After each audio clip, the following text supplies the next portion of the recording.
Okay, this is wills and trusts and estates for the bar exam, statements of law for the essay portion.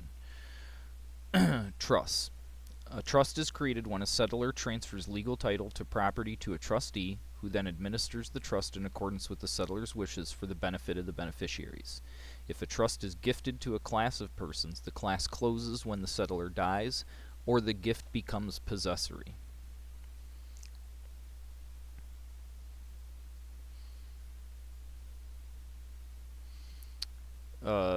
The issue is whether the settlor's living children are the only beneficiaries of the trust at settlor's death.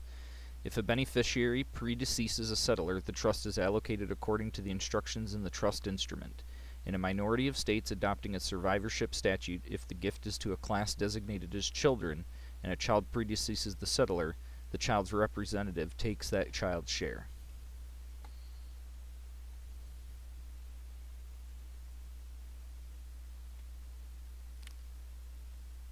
Waiver of rights to distribution. A trust beneficiary can effectively waive a right in the trust distribution.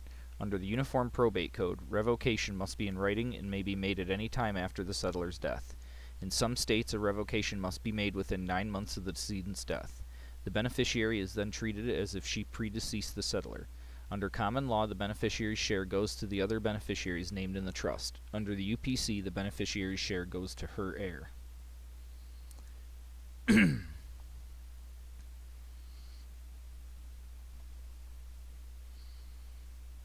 Duty of care on a trustee. A duty of care is incumbent upon the trustee and includes the obligation to take reasonable steps to protect and preserve the trust estate. A trustee is permitted to invest trust assets as a prudent investor. The goal is to produce a reasonable rate of income and safety of the principal. Under this standard, a trustee must seek to diversify investments. A revocable trust with a settlor as beneficiary with the right to revoke makes the settlor the owner and may relieve a trustee of liability if duty of care is questioned.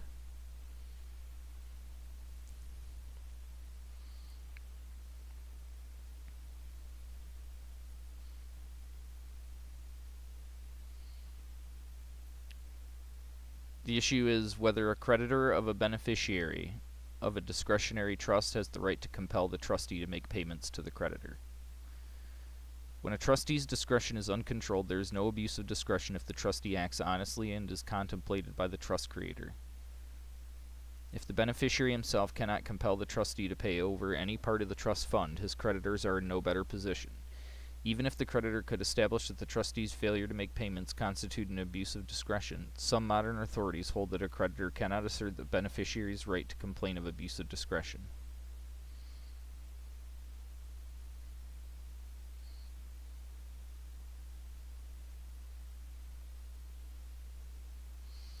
The issue is whether an adopted child qualifies for the purposes of sharing in a trust. UPC Section 2114B provides that an adopted individual is the child of her adoptive parents or parents for purposes of intestate succession. And Section 2705A provides that adopted persons are included in class gifts in accordance with the rules of intestate succession. A class closes when one person becomes entitled to possession of the remainder interest.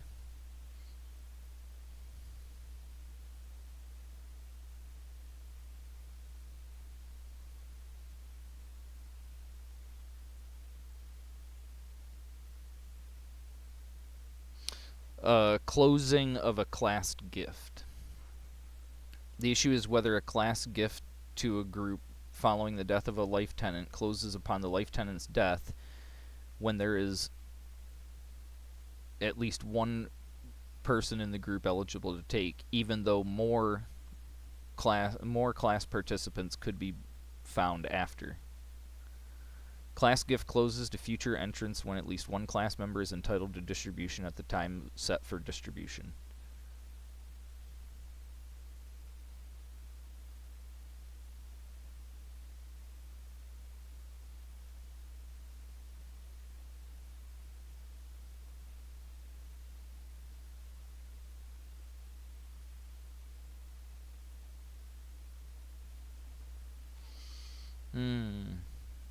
Vested remainder.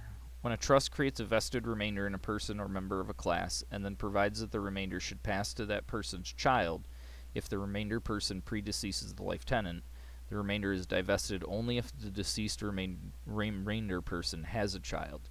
If, on the other hand, the remainder person dies childless, the remainder is not divested and passes to the remainder person's estate.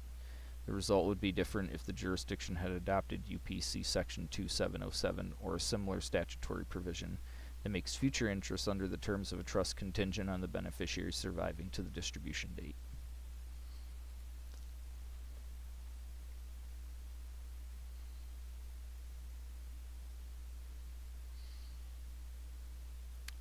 Whether modifications to the terms of a trust can be made.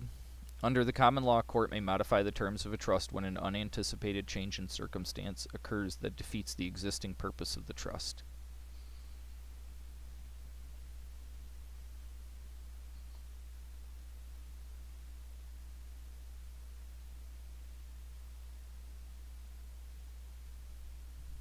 Whether a trustee may obtain authorization to use the sale proceeds and earnings to pay rent. Uniform Trust Code allows a court to modify the terms of a trust when an unanticipated change in circumstances occurs that defeats the existing purpose of the trust. However, the terms of the trust must be modified such that no one with a valid interest in the trust is harmed by the modification.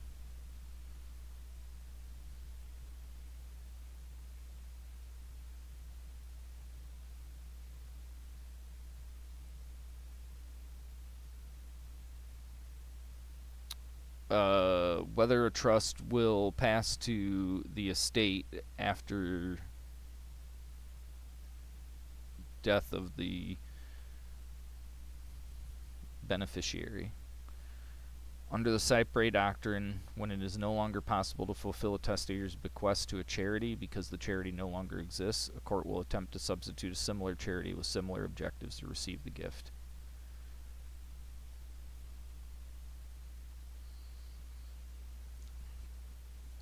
So it won't lapse back to the testator's estate after the death of the beneficiary if the charity no longer exists. The court will attempt to substitute a similar charity with similar objectives to receive the gift. Irrevocable trust. Restrictive covenants that place conditions on a beneficiary's right to inherit must be reasonable and cannot violate public policy. If a covenant violates public policy or is unreasonable, the restriction will be unenforceable. After the settlor dies, courts are reluctant to terminate an act of trust if it would interfere with the settlor's intentions. After the settlor's death, the trust will not be terminated before the period specified by the settlor has expired and the purpose of the trust have been accomplished, despite the fact that all the beneficiaries may approve of such a termination. However, an irrevocable trust can be terminated by a court where it determines that 1. There is no material purpose left to the trust, and 2. All trust beneficiaries have been identified and consent. Although courts have not yet adopted it, the third restatement of trust permits a court to terminate or modify a trust if such a modification outweighs the benefits of the trust material purpose. A restrictive covenant that conditions the continuation of a beneficiary's income interest on the beneficiary's marriage or divorce is generally held void on public policy grounds. However, a marriage restriction on a surviving spouse's interest is usually not void on public policy grounds. Under the restatement, a material purpose should not be inferred where the mere fact that the settlor created a trust for successive beneficiaries. The inference is instead that the trust was intended to allow one or more persons to enjoy the benefits of the property during the period of the trust, and allow other beneficiaries to receive the property thereafter. Consent of beneficiaries to terminate. A class gift exists when a testator makes a gift to a number of persons as a group. The size of the group may increase or decrease. The share of each member of the class will depend upon the ultimate number of members in the class. Traditionally, to qualify as a class, the group must be a natural group, such as the testator's siblings or children. At common law, when a class gift is made to a group of persons who are equally related to a common ancestor and the gift is not expressly subject to a condition of survivorship, the gift is not impliedly subject to such a condition. If a member of a class predeceases the distribution and the member's interest is not conditioned upon his survival, that member's share will pass to any surviving issue of the beneficiary. A minority of states have adopted Section 2707 of the Uniform Probate Code. The UPC provides that when a beneficiary dies before the distribution date, the beneficiary's interest will pass to the beneficiary's issue unless the trust instrument states otherwise. Section 2304 of the UPC states, unless otherwise represented, an unborn individual may be represented by and bound by another having a substantially identical interest with respect to the particular question or dispute, but only to the extent there is no conflict of interest between the representative and the person represented.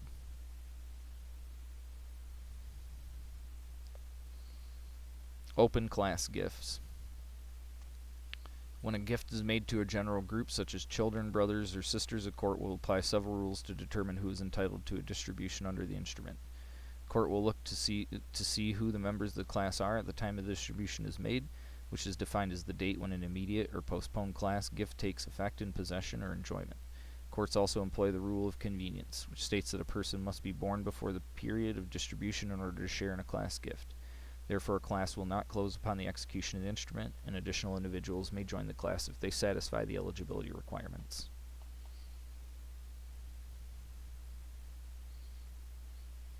Distributions inconsistent with the trust. If the trust is properly terminated, a trustee will not violate his fiduciary duties by complying with the beneficiary's request of his vested distribution.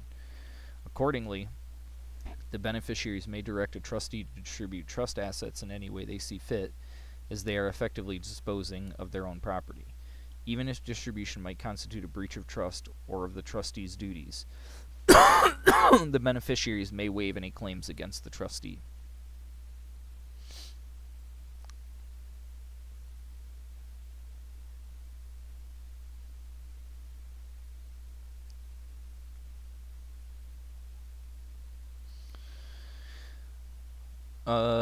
Validity of an amendment. If a settlor has power to revoke, that retained power ordinarily includes a power to modify as well.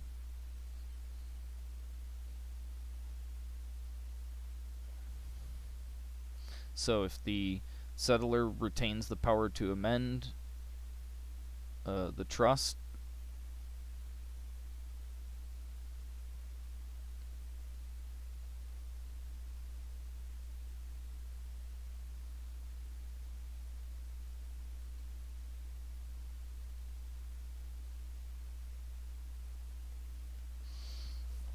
whether an amendment of a trust is valid if the signature to the amendment is not witnessed. Signature on a trust amendment need not be witnessed for the amendment to be valid. Trust requires all the following. 1. That a settlor with the requisite capacity expresses a present intent to create a trust. 2. Deliver of specific trust property. And 3. Designation of an ascertainable beneficiary. There is no requirement that a signature be witnessed.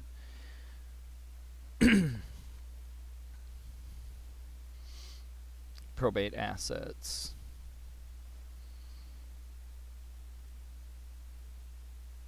The issue is whether the trust amendment, if valid, will apply to the probate assets, which were devised by a will executed prior to that amendment.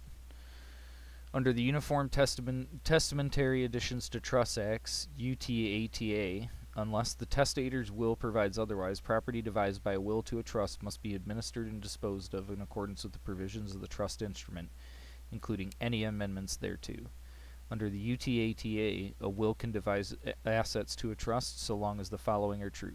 The trust is identified in the testator's will, the terms of the trust are set forth in a written instrument other than the will, and 3. The written trust instrument was executed before, concurrently, or after the execution of the testator's will.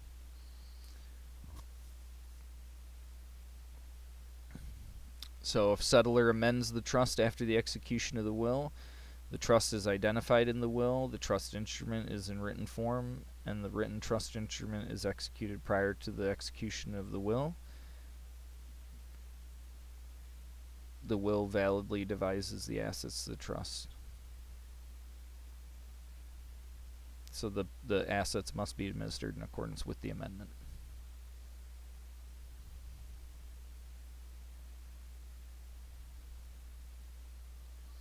Under the UTATA, unless the testator's will provides otherwise, property devised by a will to a trust must be administered and disposed of in accordance with the provisions of the trust instrument, including any amendments thereto.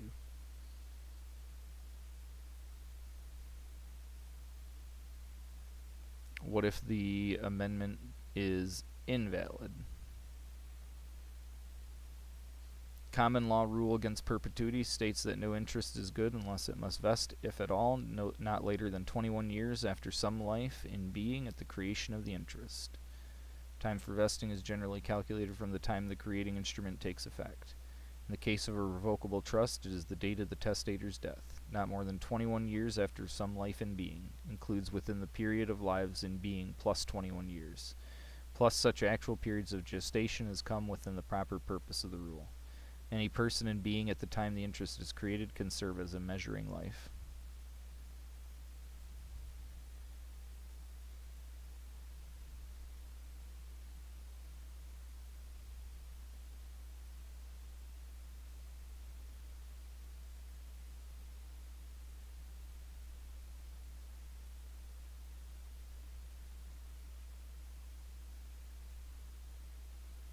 So the measuring life is who's alive at the time of the death.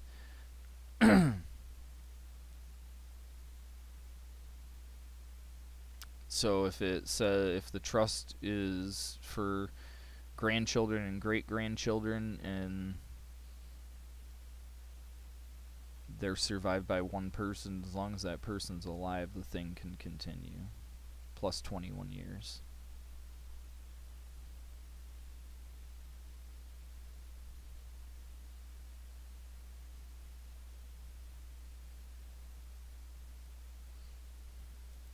Okay.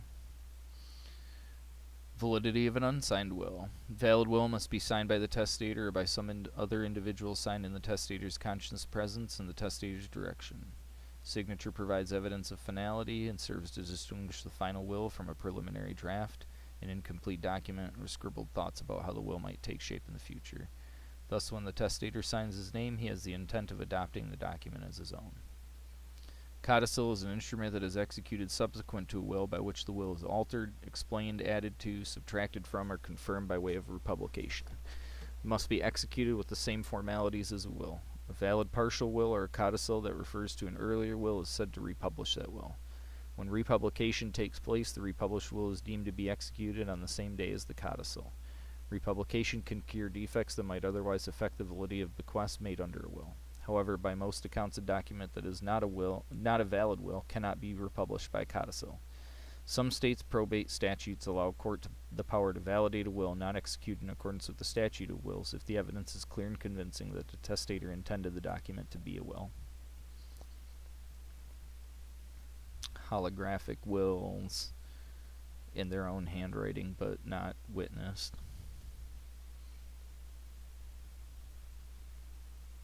A writing that is not valid as a will but is in existence when a will is executed may be incorporated by reference into the will if the will manifests an intent to incorporate the writing, and the writing to be incorporated is identified with reasonable certainty. UPC recognizes common law doctrine of incorporation by reference, which permits the inclusion by reference of unattested documents as part of a will if the will manifests this intent and the will describes the writing sufficiently to permit its identification.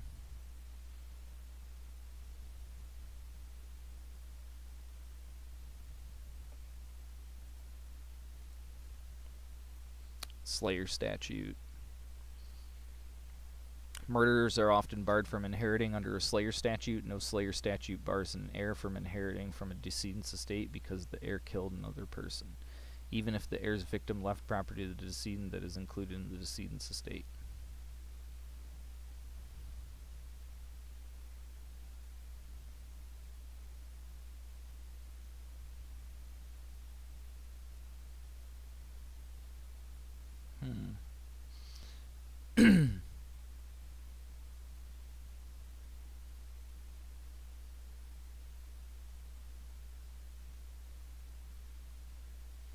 Redemption. Testamentary gift is deemed by extinction that it fails when properly specifically bequeathed or devised is not in the testator's estate at death. Redemption occurs even if the property has been exchanged for other property. For purposes of redemption, it is well established that there is a presumption against classifying a device as specific. To rebut this presumption, the language creating the device must unambiguously be in the form of a specific device. Under this common law doctrine, testator's intentions are irrelevant. All that matters is whether the testator owned the specifically devised asset at his or her death. Modern courts have rejected common law identity tests for redemption in favor of an intent test. Under the intent test, a beneficiary of specifically devised property is entitled to substitute property that was owned by the testator at his or her death if the beneficiary proves that the testator intended the beneficiary to take the substitute property. Under the Uniform Probate Code, a specific devisee has the right to any, quote, real property owned by the testator at death, which the testator acquired as a replacement for specifically devised real property.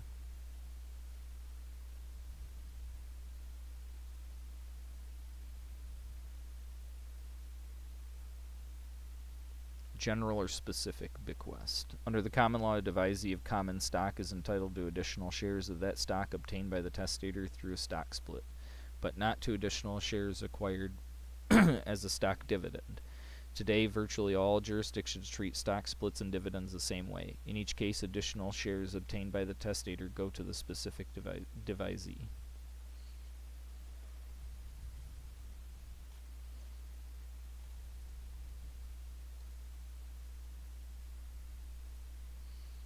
Ooh, conflict of laws with a will. When a person dies, distribution of the personal property is governed by the laws of the state in which the decedent was domiciled. Distribution of real property is governed by the laws of the state in which the property is located. That's a good one to remember. Validity of a will. State A requires that a holographic will be valid. That for one to be valid, it must be entirely handwritten and signed at the end by the testator.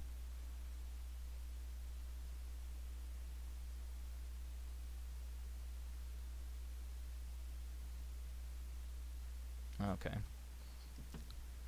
Weird. So that, I guess that year they added something. So a will has to be, sound mind and body, signed by two disinterested parties that are witness to the creation, that are witness to the signing of it. Yeah. Children's inheritance. Intestate succession laws.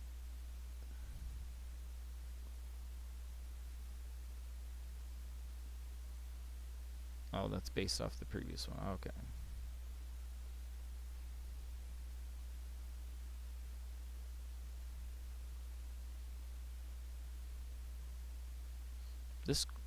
This question that was asked is more like an MPT one, it feels like.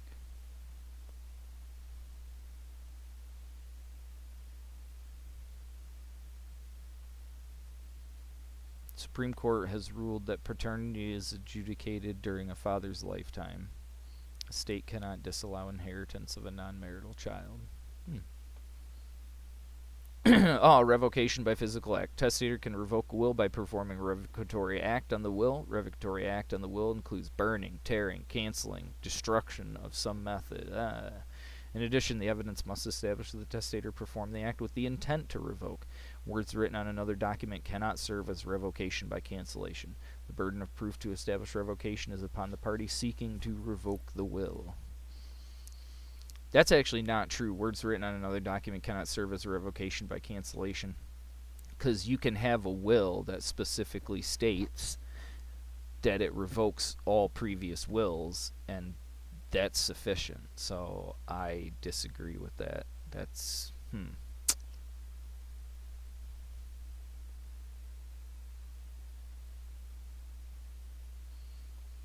Alright, distribution of probated estate.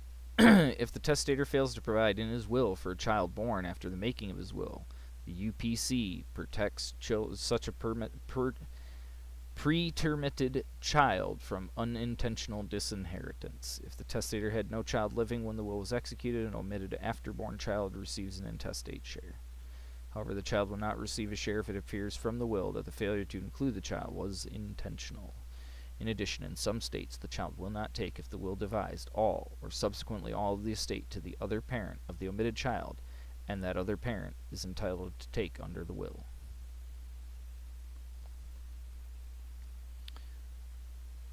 Illusory trust.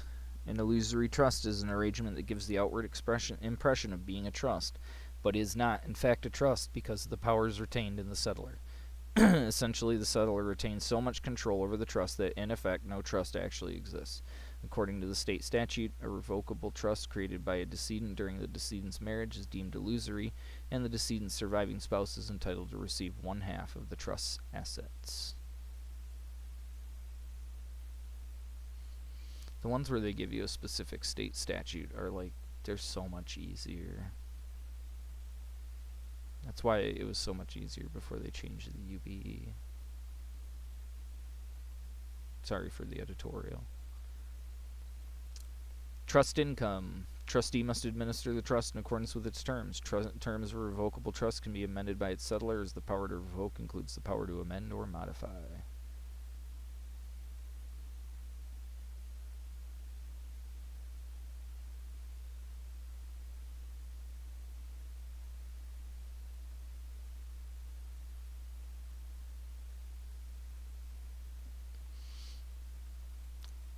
Power of appointment includes the power to appoint in future trust. If a power of appointment is exercised impermissibly, any property thus appointed passes to the taker in default.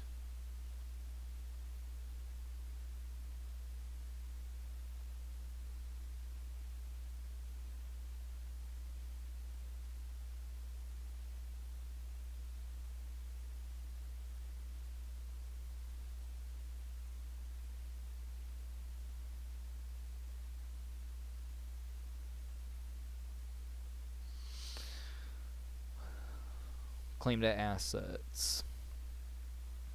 By statute, a decedent's surviving spouse is entitled to a 1/3 elective share of the decedent's probate estate. Disposition of assets in a revocable trust is determined by the trust instrument, not by a will. Therefore, the trust assets are not probate assets.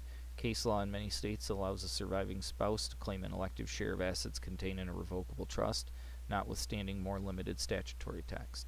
Transfer of assets into a revocable trust can be construed as illusory, in that the settlor spouse retained the right to recapture the trust's assets by exercising the power of revocation prior to death.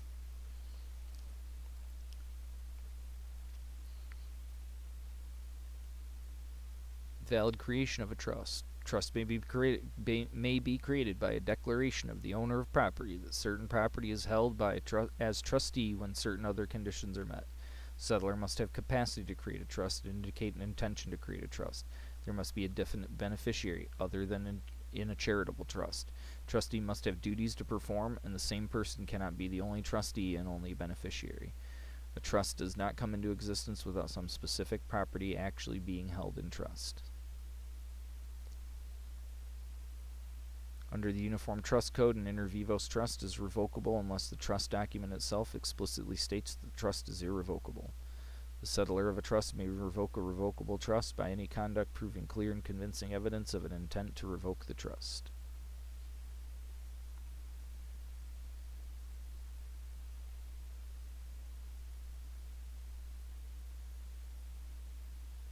To create a trust, settlor must have capacity to create a trust and indicate an intention to create a trust. Must be definite beneficiary other than a charitable trust. Trustee must have duties to perform, and the same person cannot be the only trustee and the only beneficiary. Trust need not be in writing. If the trust is oral, its terms may be established only by clear and convincing evidence. Charitable trust may be created for a charitable purpose. To constitute a charitable purpose, the purpose must be beneficial to the community. Benefiting a particular political party is not considered to be a valid charitable purpose. In a jurisdiction which still applies the rule against perpetuities, a non-charitable trust may last no longer than a life in being at the time of the creation of the trust plus 21 years.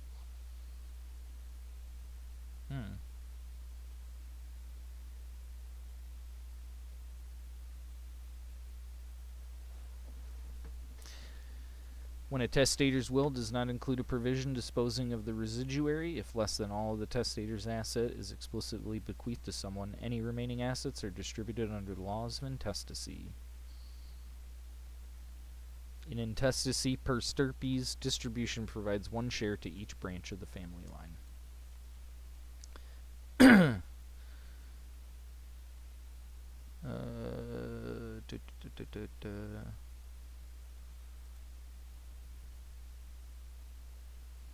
Valid will must be in writing, signed by the testator, and witnessed by at least 2 individuals, each of whom signed within a reasonable time after the individual witnessed either the signing of the will or the testator's acknowledgment of that signature, or acknowledgment of the will. A fully effective will must also show testamentary intent. If an instrument is in writing and signed by the decedent at the end, and if it is a legal declaration of his intention, which he wills to be performed after his death, it will be given the effect of a will.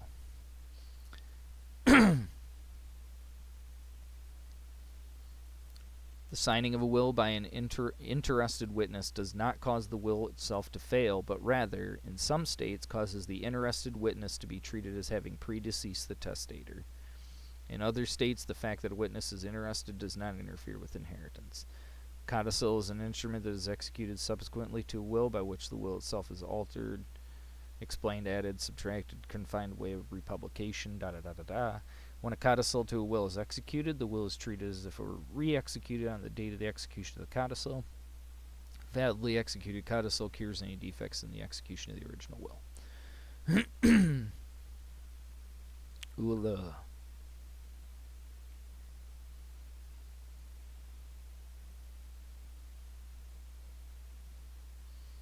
Okay, so if an interested witness and then codicil, and that's witnessed by 2 other people, neither of them being the interested party, then we're good. You just disregard his signature. Handwritten memorandum. UPC recognizes common law doctrine of incorporation by reference, which permits the inclusion of reference or unattested documents as part of will, if the writing was in existence at the time of the execution of the will, and the language of the will manifests its intent. And the will describes the writing sufficiently to permit its identification. Additionally, under the UPC, a will may refer to a written statement or list to dispose of items of tangible personal property not otherwise specifically disposed of by the will, other than money. Such a list does not need to be in existence at the time of the execution of the will. To be admissible as evidence of the intended disposition, the writing must be signed by the testator and must describe the items and devise these with reasonable certainty. Rule against perpetuities. The RAP provides that no interest is good unless it vests, if at all, not later than 21 years after some life and being at the creation of the interest. Time of vesting is generally calculated from the time the creating instrument takes effect. In the case of the will, it's the date of the testator's death. Duty of loyalty. Trustee owes a duty of utmost loyalty and good faith to the beneficiaries in carrying out his obligations under the trust. Trustee is prohibited from self-dealing in any manner, even if done in good faith, with trust assets, and is ordinarily precluded from obtaining any personal benefit other than the agreed-upon or statutory fees as a consequence of the position. Duty of care. Trustee must exercise care in the administration of the trust. He must exercise the degree of care, skill, and prudence with respect to trust assets as would a reasonably prudent business person with respect to his own affairs and property. Duty of care incumbent upon a trustee includes the obligation to take reasonable steps to protect and preserve the trust estate, including obtaining necessary insurance. Trustee has a duty to administer the trust according to applicable law. Uniform Principal and Income Act specifies the distribution of receipts between trust principal and income. All ordinary expenses, including ordinary repairs, are allocated to trust income. However, extraordinary repairs are allocated to principal. An extraordinary repair is one necessitated by an unusual or unforeseen occurrence and which is beyond the usual or regular kind. Distribution of trust principal. Life estate lasts for the duration of the grantee's life. A remainder is a future interest created in a third person that is intended to take effect after the natural termination of the preceding estate. A vested remainder requires the takers to be ascertained or ascertainable at the time that the remainder is created and must fall in automatically at the natural termination of the previous estate, meaning there can be no conditions precedent to taking. A vested remainder is transferable, descendable, and divisible. Support trust. The support provision is one in which the trustee is directed to provide only so much income and or principal of the trust as is necessary for the latter's support and for no other purpose. The support provision is not merely an expression of the settler's motive for creating the trust, but actually limits the beneficiary's interest to the amounts necessary for his support. Support includes more than necessities or bare essentials and is usually measured in terms of the lifestyle to which the beneficiary has become accustomed. In a discretionary trust, payment to the beneficiary is made, if at all, at the trustee's absolute discretion. Abuse of that discretion. The characteristics of a discretionary trust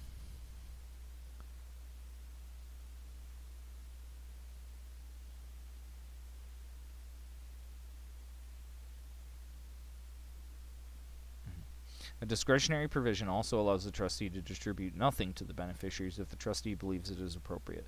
A trustee's actions pertaining to matters within his discretion are not subject to attack unless he has abused his discretion. Where the trustee is given sole or absolute discretion under the trust instrument, his actions are not improper unless undertaken in bad faith. A trustee also has a duty of impartiality, which requires him to consider the interests of all beneficiaries when making distributions from the trust. Distribution to creditors, spendthrift. Where spendthrift provision prevents alienation by the beneficiary and attachment by creditors, creditors cannot ordinarily reach the beneficiary's interest directly. Once there has been a distribution from the spendthrift trust to the beneficiary, however, creditors have the right to reach that distribution. In most states, a beneficiary's interest in a trust is subject to the claims of spouses, ex-spouses, and children for alimony or support, notwithstanding a spendthrift clause. In most jurisdictions, persons or entities that furnish necessities of life, food, clothing, emergency medical attention, etc., to a beneficiary are entitled to reimbursement from the trust despite a valid support or spendthrift clause. Duration of a trust. Charitable trust must have a charitable purpose. Relief of poverty, the advancement of education, the advancement of religion, the promotion of health, the performance of governmental and municipal purposes, and other purposes beneficial to the community. Charitable purpose can be broad as long as the trustee is constrained to use the trust exclusively for that objective. Charitable trust is not required to have an ascertainable beneficiary and is not subject to the rule against perpetuities. Thus, a charitable trust can last in perpetuity.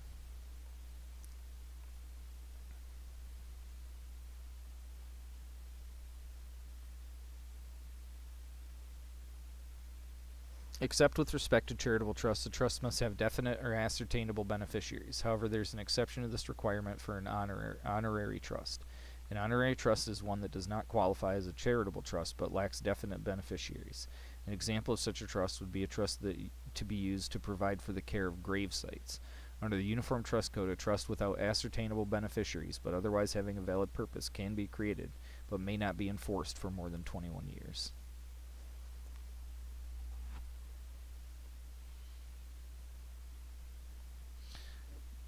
Distribution of assets. A person who dies without a will dies intestate, and their assets will pass under the laws of descent and distribution. Under UPC, where the decedent leaves no surviving spouse, descendants, or parents, the decedent's estate will pass to the descendants of the decedent's parents or either of them by representation.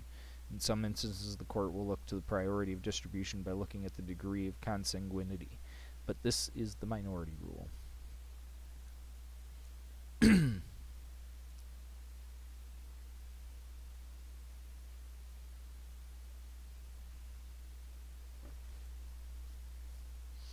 This has been Wills and Estates.